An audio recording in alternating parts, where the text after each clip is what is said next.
Hey there everyone, welcome back to GameVine and back to another Cat Week video where we are going to be reviewing Furry Foodies. Let's do it.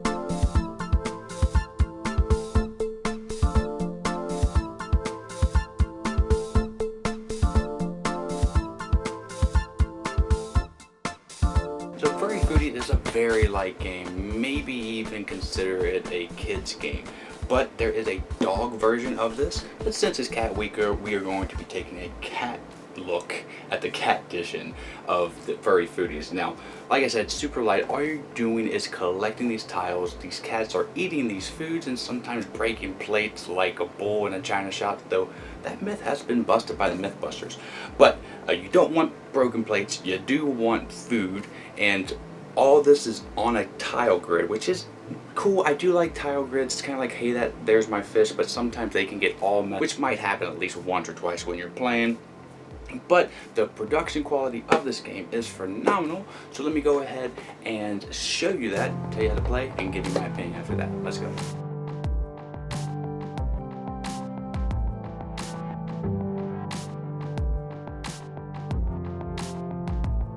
Alright, so this is what comes in the box of Furry Foodies, and not too bad. The production quality is solid.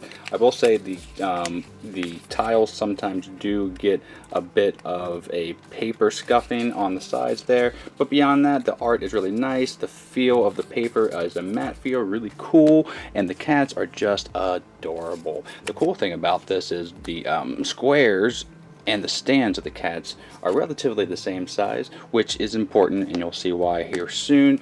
But the cool thing as well is the cats also have a bit of personality because they have a story in the rule book if you want to take the time out. I actually did. They're nice little stories, but you really don't need to read them. But again, the cardboard components are really nice. They are just tiles and kitty cats and stands. Now let me show you how to play with them. Let's go. Okay, so this game is really simple, and like I said, is really light along the lines of a kid's game. What you do with your cat on your turn is move 2 times forward, either vertically or horizontal. Can't move diagonal. Your name of the game is to try to get as many sets of food to score as much as you can. So 1 tile over set gets you 1 point, 3 for 2, 7 for 3, and so forth and so on. And what's a set, you ask? Well, you see numbers down here. If you ever play Rummy, set is even counted as 1 and 2 in this game, but the more you have of a set, the more points you will get. So this is a set of 3, and that will get you 7 points. And so is this. This is a set of 3, also gives you 7 points. Now, there are some tricky tiles in the game, these broken plates, and they also score as a set. So these will be negative 7 points. As you get more, it will get exponentially more negative points that you get. Now, there are a few special tiles. A catnip gets you 1 extra move, so you'll move 3 times if you so choose. You can use it anytime. And a wild is just anything that you want to make a set out of. So, again, on your turn, you'll be moving forward or sideways, taking the tile that is taken off the grid here. So I have a 6, and then I can either move this way, but I can't move towards a cat, so I can move and get a broken plate, but I don't want to do that. I'll move here and then get this turkey leg, replacing the tile behind me. And that's just it. Now, if you do get stuck where you can't move, you would just come in at a different place and just go ahead and push this board. Now, that is one of the things that can happen, and that's with any tile game that makes up the map.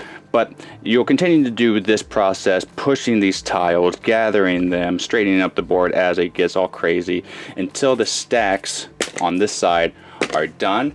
At that point, you will add up all your tiles, negatives and positives, see who is the best eater cat, and that person wins. Now let's give this game a grade and tell you what I think. Let's go. So that is Furry Foodies. It gets a 70 from me, a solid rock score, and this is great for, I think, ages anywhere from like 7 and up, and especially for cat lovers. Now, this is not a crazy in-depth game. It's super light, like I said, but it's something that you can bust out, play really quick, and do it multiple times if you want. It is a fun little romp while you're playing, and you can kind of make a theme out of the cats here. So I would say the theme does work for it. The actual mechanism, the gameplay of it, is good. It's super solid, super easy to teach, as I showed you there. It really, you can teach this game in about a minute, minute and a half, and then you're playing the game right away. My daughter loved this game. My partner likes it too, but again, it is a kind of kid game, and it is kind of hard to find right now. I don't know if it's in print or will be in print more. I have not played the dog version, but I'm pretty sure it's the same thing.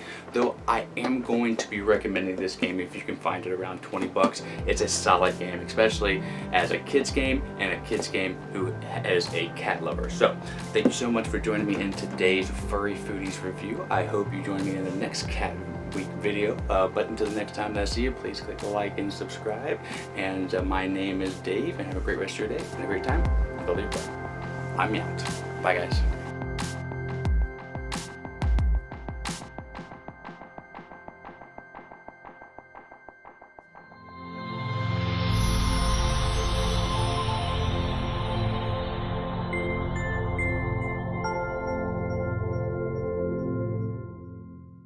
Miko, it's time to go. Good girl, Miko.